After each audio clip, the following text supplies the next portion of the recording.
The topic of today's discussion is on developmental defects of craniofacial structures. Before we learn about the defects, let us get familiarized by basic terminologies which will be frequently used in further descriptions of these defects. The first terminology we'll be learning is congenital. Congenital means they are present at the birth or before birth but not necessarily inherited, that is transmitted through the genes. Next terminology is hereditary. They are apparent at the birth but some may not become evident for years. That is, when the person grows with time or when he reaches his adolescence, these hereditary changes are noted. The next terminology we'll be seeing is autosomal dominant inheritance. Every affected person has at least one affected parent. Males and females here are both affected likely. And there is no skipping of the generation. And also, the affected person typically transmits trait to their offsprings. That is, 50% of the affected gene is transferred to their children. Autosomal recessive is the next terminology where they appear only in their siblings, not on their offspring, parent or other relatives. 1/4 siblings are affected and the males and the females are equally likely to be affected. That is, only 1/4 of them are affected. Next is the X-linked dominant. Since females have twice as many chromosomes, they exhibit a higher frequency of the trait. Affected female will transmit the gene to half of her offspring. And next is the X-linked recessive. Incidence of this trait is much higher in the males than in the females. Affected man can transmit it to its daughters who are carriers.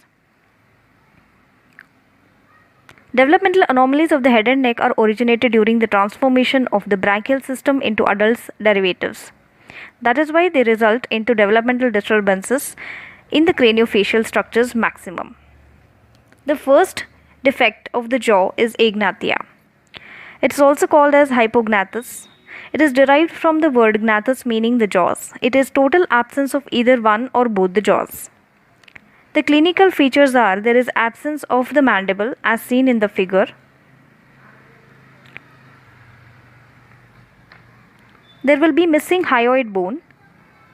There will be vertical slit present in the buccal orifice and a deformed ear, which will be presenting unilateral absence of mandibular ramus, or it is not usual for the ear to be deformed or absent. Associated abnormalities would be absence of the ears, hypoplastic tongue, cleft palate, dysplastic ears, hypertellurism, microstomia, narrow auditory canal. How do we manage these conditions?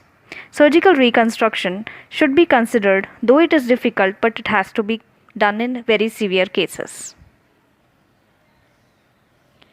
The next lesion which we are going to deal is the micrognathia. It's severely deficient jaw, commonly affecting the mandible. It is commonly to see individuals having a very small mandible. There are two types, that is the apparent micrognathia and a true micrognathia. Apparent micrognathia is not due to the abnormality of the small jaw in terms of the size, but rather to an abnormal positioning or abnormal relation of one jaw to the another, which produces the illusion of micrognathia. True micrognathia is due to per se the small jaw. It is again classified as congenital and acquired. Let us look into the etiological causes for congenital and acquired. Congenital. The congenital has got the congenital abnormalities in many instances associated with other congenital abnormalities, particularly congenital heart disease or a Peary-Robin syndrome. The next is a forceps delivery. One of the main causes of this condition is the use of forceps during the birth, where the baby is pulled out by clamping a pair of forceps on either side of the head. If the joint in this area is damaged, that is the TMJ, the mandible does not develop, leading to micrognathia. The next etiological cause is the acquired variety. First is ankylosis. The acquired type is postnatal type and result from the disturbances in the area of the TMJ. Mouth breathing can be predisposing factor for maxillary micrognathia.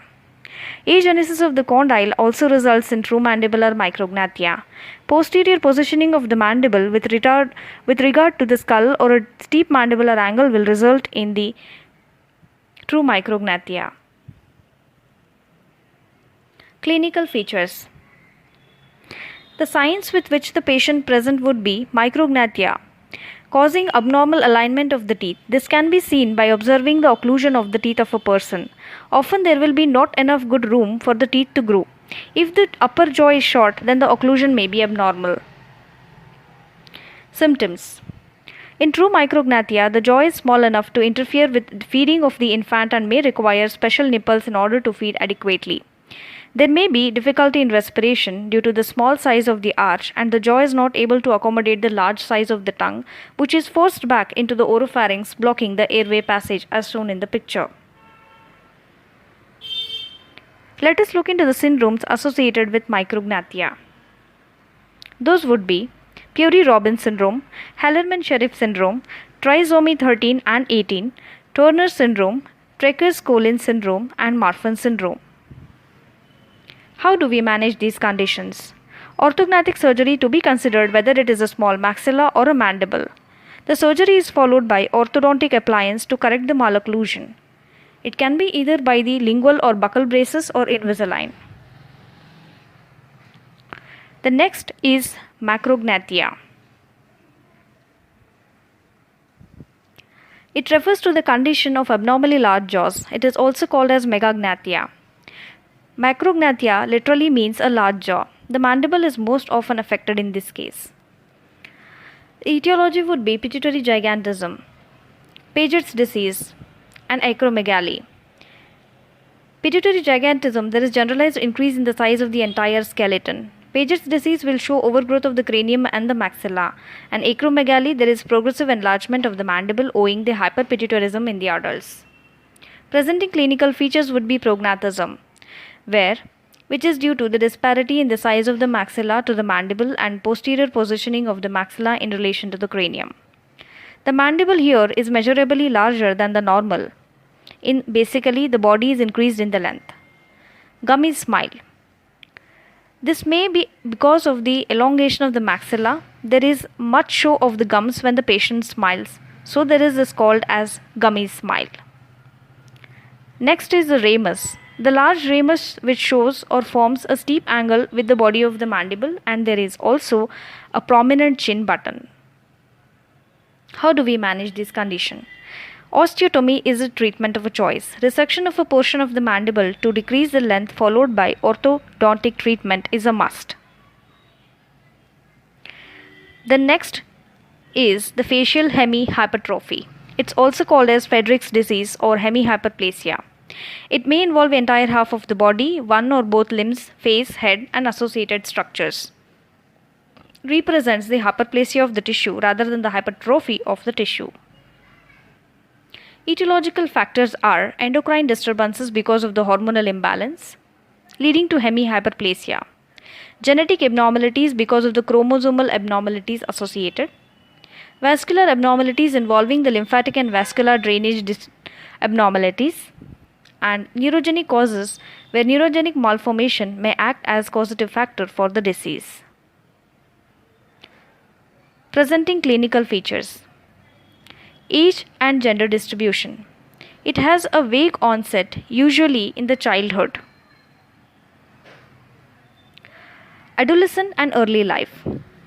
Females are affected more commonly as compared to males. Sites commonly involved would be the eyelids, cheeks, facial bones, tongue, ears, and the tonsils. It more commonly affects the right side of the face or a body.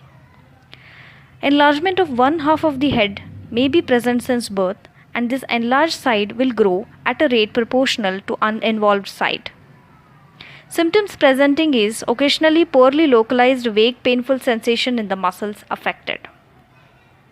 Now, what are the other associated abnormalities? They are mental deficiencies, skin abnormalities, compensatory scoliosis, and hemimegalencephaly. Syndromes are your Proteus syndrome and Klippel-Trenaunay-Weber syndrome. Oral manifestations presented by these patients are dentition having an abnormal presentation in three aspects, where the crown size and the root may be larger. The rate of the development of the permanent teeth on the affected side is more rapid and erupt before the counterparts on the uninvolved side. Primary teeth will shed early. The alveolar bone is comparatively larger. The tongue is commonly involved with the bizarre patterns of enlargement of the papilla, in addition to generalized unilateral enlargement of the tongue. Radiographic features: there is bony enlargement of the affected area. Alveolar process is enlarged in some cases, and mandibular canal is also affected. Coming to the diagnosis. Enlargement of one side of the face can be noticed clinically, and radiologically it will show large enlargement of the bone and teeth on the affected side. Next is management. Cosmetic surgery can be considered when there is severe debulking of the tissue. Facelifts and orthognathic surgery can be also considered in the cases of severe deformity.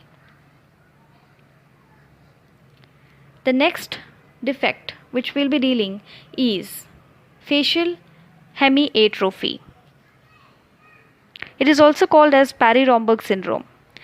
Other synonyms are Romberg hemifacial atrophy, hemifacial microstomia, progressive facial hemiatrophy, and also it's a rare syndrome characterized by slowly progressive wasting, that is atrophy of the tissues of half of the face, hence the name hemifacial atrophy.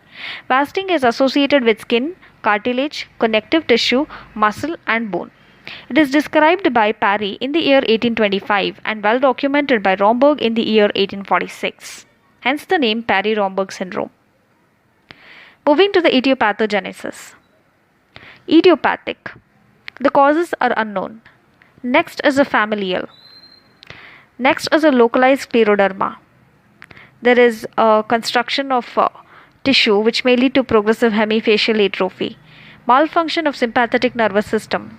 Trigeminal neuralgia cases and also loss of adipose tissue. Let us look into the presenting clinical features by these patients of hemiatrophy patients. Onset is noted on the first or second decades of life, which are apparently normal at the birth. In most cases, progressive tissue wasting is limited to one half of the face, usually on the left side. Onset is marked by white line furrow or a mark on one side of the face or eyebrow near the midline. The another classic feature here is the Cobb de Sabry. Some patients may show sharp line of demarcation resembling large linear scar between the normal and abnormal skin. This feature is called as Cobb de Sabry. The progress of the disease affecting the individuals will be progressing approximately for 3 to 5 years and then it ceases on itself. Another classic feature to be noted in these patients is skeletal-like appearance. Affected areas may demonstrate shrinkage and atrophy of the tissues beneath the skin, like the subcutaneous tissue, subcutaneous fat, underlying cartilage, muscle and the bone. If the disease is not limited, then the patient may get skeletal-like appearance. Skin will show hyperpigmentation or depigmented areas and some may also present with cases of vitiligo. Neurological manifestation will be showing with headache that will be lasting for extended periods and some may present with migraine. There are also facial pain like the trigeminal neuralgia cases, brain seizures and contralateral Jacksonian epilepsies. There will be presence of sparse hair and the skull there will be underdevelopment of the base of the skull.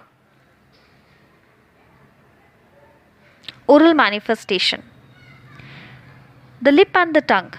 Many individuals experience atrophy of half of the upper lip and the tongue. There will be delayed eruption and malocclusion of the teeth. Jaw is deviated on the affected side. Ramus is deficient vertically and posterior open bite is significantly noted in these subjects. Radiographic features. Reduction in the size of the bone on the affected side is noted.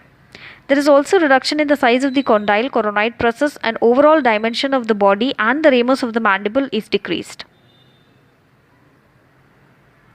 Moving to the diagnosis. White line or a furrow on one side and patient is having Cobb de Sabry as a classic feature.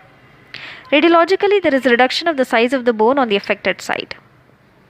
Now, how do we differentially diagnose it from the other conditions? That is mandibulofacial dysostosis. Hereditary pattern is present and the cleft palate is also seen.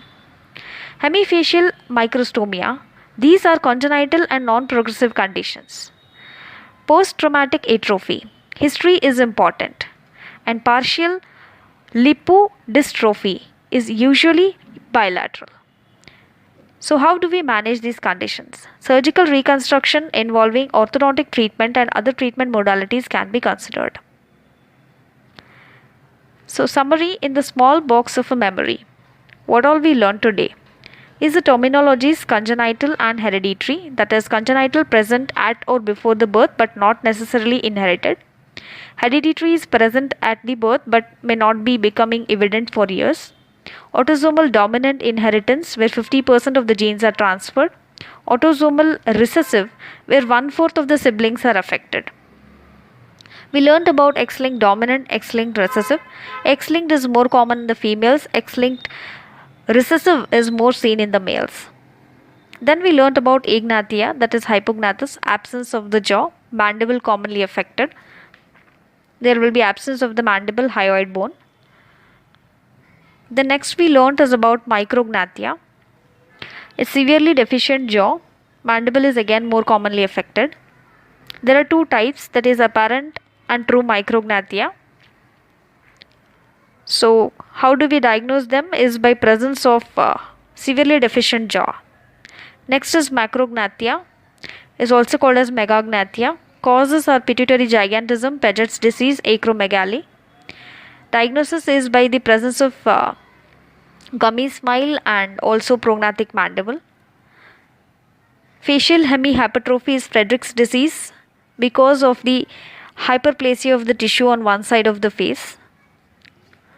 The diagnosis will be basically by the enlargement of one side of the face, and also radiographically it will show enlargement of the bone and teeth on one side. Facial hemiatrophy will be because of enlargement or atrophy of one half of the face, also called as Peri-Romberg syndrome. Diagnosis is classically by the white line or a furrow on one side and the Cope de Sabre as a classic feature. Radiologically, reduction of the size of the bone on the affected side is seen, and management is by surgical reconstruction. Thank you.